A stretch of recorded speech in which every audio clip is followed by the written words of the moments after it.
काफी समय पहले की बात है। प्रतापगढ़ नाम का एक राज्य था। वहाँ का राजा बहुत अच्छा था, मगर राजा को एक सुख नहीं था।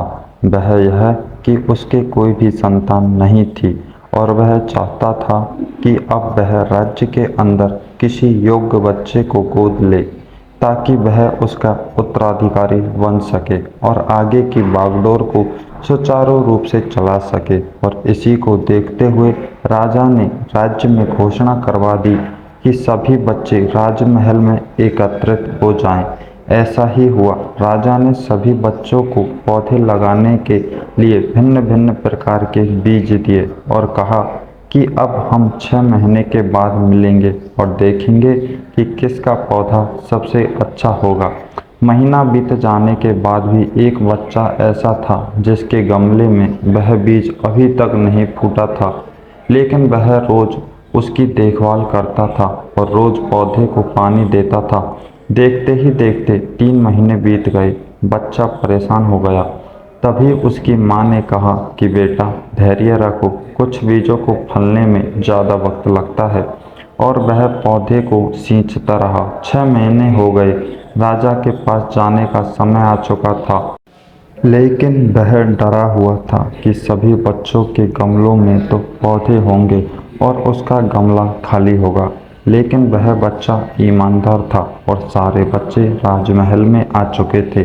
कुछ बच्चे जोश से भरे हुए थे, क्योंकि उनके अंदर राज्य का उत्तराधिकारी बनने की प्रबल लालसा थी।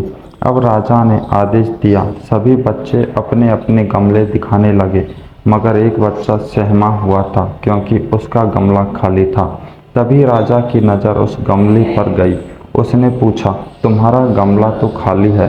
तो उसने कहा, लेकिन मैंने इस गमले की 6 महीने तक देखभाल की है। राजा उसकी ईमानदारी से खुश हुआ था कि उसका गमला खाली है, फिर भी वह हिम्मत करके यहाँ आ तो गया। सभी बच्चों के गमले देखने के बाद राजा ने उस बच्चे को सभी के सामने बुलाया और बच्चा सहम गया और राजा ने वह गमला सभी को दिखाया।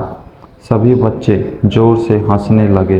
राजा ने कहा, शांत हो जाइए, इतनी खुश मत होइए। आप सभी के पास जो पौधे हैं वो सब बंजर हैं।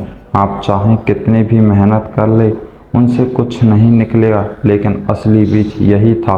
राजा उसकी ईमानदारी से बेहद खुश हुआ और उस बच्चे को राज्य का उत्तराधिकारी बना दिया गया।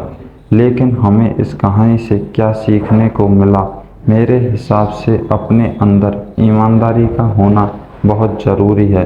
अगर हम खुद के साथ ईमानदार हैं तो जीवन के किसी न किसी पड़ाव में सफल हो ही जाएंगे, क्योंकि हमारी औकात हमें ही पता होती है। हम खुद को पागल बनाकर खुद का ही नुकसान करते हैं।